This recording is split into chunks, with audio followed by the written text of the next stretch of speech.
No, thanks, Elijah.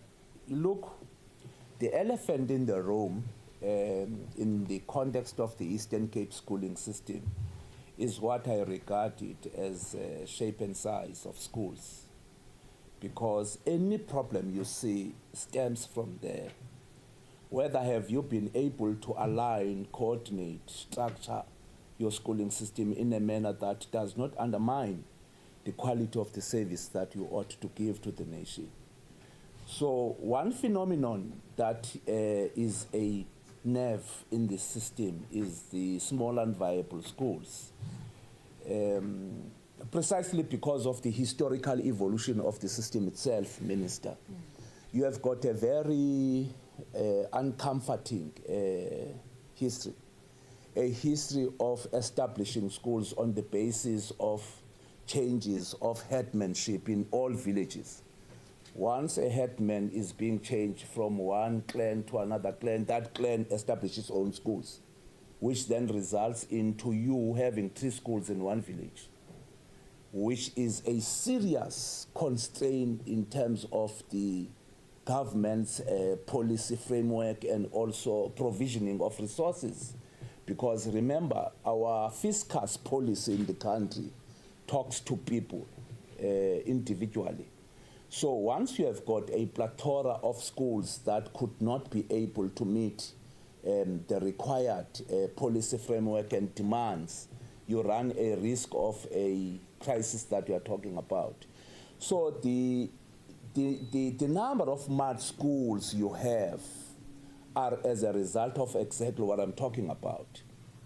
Were you supposed to have them in the first place? That's the fundamental question. Because now you are subjecting government into building a school that probably have got 20 kids. What are the implications from a fiscus point of view? Can this 20-kid school give you the quality of education that is required? Understanding that each learner must get a teacher in front of them. What then becomes the class size policy in the country as against the throughput that we would want to get? So I'm saying we are dealing with that, of course, quite cognizant of the fact that you may not be able to deal decisively with it. You need at times to look into the blind spots. Have municipalities built roads in between villages? If then they have not built those roads, how are you going to rationalize and align those schools?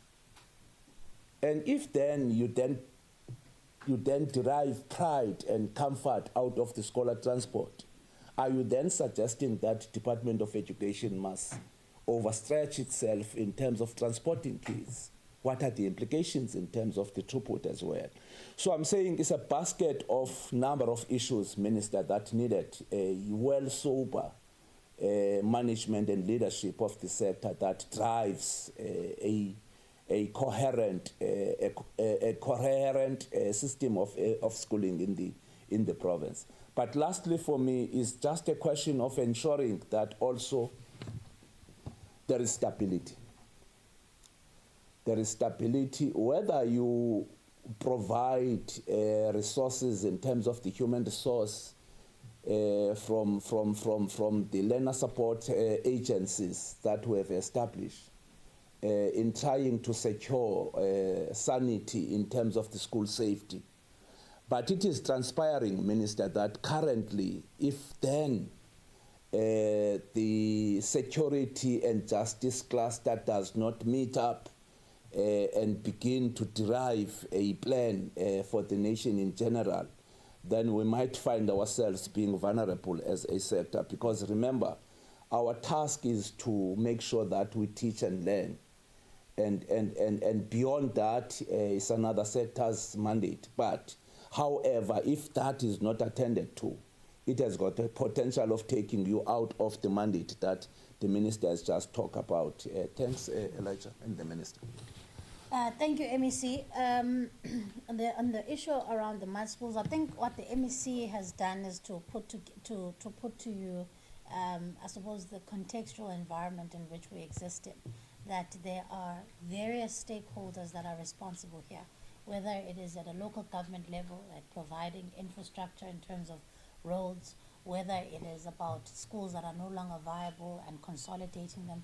The point of the matter is, in dealing with inappropriate infrastructure in schools, we need to be ruthless in terms of using the budgets that have been allocated. There's a direct budget that comes from Treasury through to the DBE, through to the provinces. I'm very pleased that the Eastern Cape has been using its budget and using it effectively. As the MEC has indicated, that even with the 1,500 schools that had pit latrines that they needed to deal with, they are almost done with that backlog. So it cannot be that while we are still dealing with big infrastructure issues in schools, there are departments that are sending money back to Treasury because it hasn't been spent. We would be having a very different conversation here if, for instance, the province was saying, we're not spending our money, and I would be asking the question, why, when there are big infrastructure issues. So I am pleased that the province is spending its budget. Ours now is to make sure that we support them from a multi-governmental approach. By that I mean, we need to ask ourselves, what is water and sanitation doing to assist us in terms of building schools where we're building them? What is the local government sphere doing in terms of roads, bridges, and assisting us in where schools are building them? Because some of the things that come out in particular, you will see that go viral on social media, where our kids, having to swim to get to school. But those things are things that his department cannot fund to build a bridge for the community. But that has to be dealt with. We, as the sector, as somebody who's leading the sector, I have to probe and prod my national colleagues, my provincial colleagues, my local government colleagues to say, help us deliver a quality product. And you do that by you doing your bit. You making sure that there's infrastructure in that village, that there are roads in that village, so that when transport has a scholar transport in that village, it's able to transport learners. We are not going to be able to do the business of teaching and the business of producing good outcomes in our schools without a whole of government approach. It's as simple as that. We need the whole of government to get on board if we're going to turn the quality of basic education around in this country. And that is my job, and that is what I've been saying to the MEC this morning, that he's got my support in lobbying and mobilizing my national colleagues to come on board where things are not happening. But in terms of eradicating inappropriate infrastructure, I'm happy with the progress the province is making. I'm happy that their budgets are being spent, and we'll make sure that their grants are set on time so that they can be able to make sure that no child is going to a school that is improper, that will endanger their lives. But also I must just add that we are also dealing with a slightly economic issue here, where we have a lot of people in our country who are moving away from rural areas to cities. So the reason why it's important to constantly be relooking and surveying the system is so that you can see where is your migration going to. Because you can build an amazing, beautiful school in the middle of Qumbu, where then you don't have enough kids to go to that school. And then that building becomes a white elephant. But then you need to redirect your resources to Mtanzan. You need to redirect your resources to KwaZakhele, because that's where economic opportunities are. So in our thinking about the system, we constantly have to look at where are people going? How do we respond as people who provide a service to those kind of movements? Then on the issue around, Zolani is asking, so I think Snetemba have dealt with that. I must deal with the issue around the Western Cape and budget cuts. This is an important point, and I think firstly we must accept that this is a culmination of policy decisions that government has made around prioritizing certain things over certain things. And now here we are in 2024, and our frontline services are taking a hit. So if government is saying that there are austerity measures in place, we must see them. Tough choices must be made, but what we cannot see are larger classroom sizes. We cannot be seeing more and more teachers not being brought back into the system. If we are saying as a country we want to improve literacy levels, and we want to make sure that our literacy levels are at the point at which we can compete internationally, then we've got to make sure that we've got quality educators in the classroom. And so, while the Western Cape has rung the alarm about the crisis that they are facing, I do believe that it's not a Western Cape problem, but it's one that is across the country. So what I have done is I have requested the DG to immediately put together a team of all the HODs in the provinces so they can do an analysis of where are their problems, where are their shortcomings, where are their shortfalls in terms of budgets, so that we can take that case to National Treasury and say to Treasury, tough choices must be made. But we cannot have a situation where we are not being able to employ thousands of teachers in the system. We have to find a way. And that is the undertaking that I'm doing. Some provinces are worse affected than others. I know the MEC has undertaken a process which will announce shortly, but some provinces are worse affected than others. But we have to find a way to save and safeguard our frontline services. We can't short circuit ourselves when it comes to teachers, when it comes to nurses, when it comes to police. These are the things that when we talk about frontline services, that's what we mean. And so that's the case we're going to be making to Treasury to say, here's what the provinces are saying, how do we assist? And so, as I said, I don't think it's necessarily just a Western Cape issue, but a national picture issue. Then Zolani, on the issue around extortion, I think the MEC also touched on that, this is a criminal justice problem. But we are worse affected by it because, of course, we are the recipients of, schools are the microcosm of any society. If you've got violence in a community, you'll find violence in your schools. If you've got sexual violence in certain communities, you'll find that in your schools. Schools are not divorced from the communities that they are in.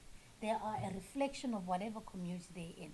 So we are saying that extortion, whether it's in OR Tambo or here in Nelson Mandela Bay, it's a reflection of what's happening in those areas. So that's why we are saying to Minister Mkhunu, to the criminal justice cluster, to say we've got to find a way to deal decisively with extortion, with crime, with organized crime, because it's affecting the work that we need to do of protecting learning time in the classroom, particularly at this crucial time. But I do want to make it clear that it's unconscionable to me that there are people who come from these very communities who do not deem schools as assets, who do not deem schools as places of safety, but actually target learners and educators in schools. That is a crisis to me. That is a absolute, could never justify that. Because our schools should be places where we send our kids to learn and educators to go and do their job. And so we've got to deal with this, and we've got to deal with it decisively. And we cannot blink when it comes to people who are threatening the state when it comes to this kind of safety. We need the criminal justice cluster to not blink when it's dealing with people who are terrorizing our schools. Simply as that. Because we've got a job to do. There are 13.5 million learners who are looking to us to make sure that we keep them safe so they can learn and leave the schooling system and be active participants in the economy. Thank you so much, Minister. Any follow-up questions? I'm not sure, but I need to kindly ask the minister just to summarize his thoughts. That's fine. Performance anxiety. Can we do it one-on-one?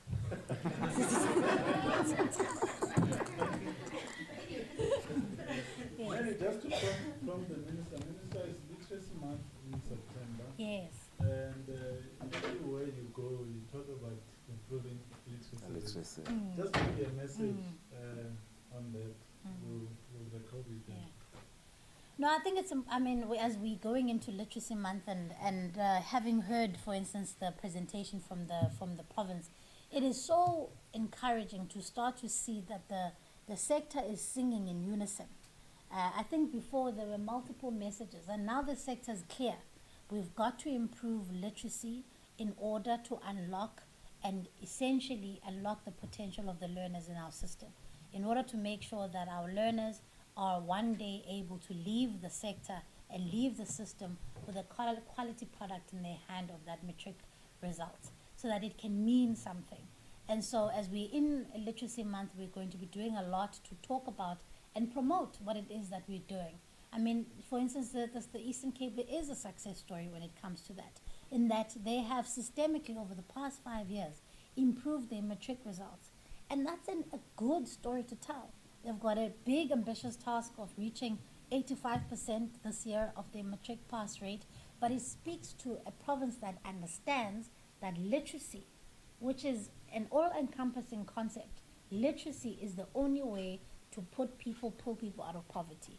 And so that is going to be our task this year and obviously in years to come, to promote our literacy programs so that we can make sure that our learners are leaving school far more equipped than they have before.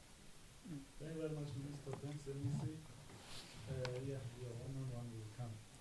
Yeah, and I'll do the one on other ones. I'm on a performance anxiety. So let me just, Thanks, Dennis. Thanks very much. I'll do it We separately. appreciate that.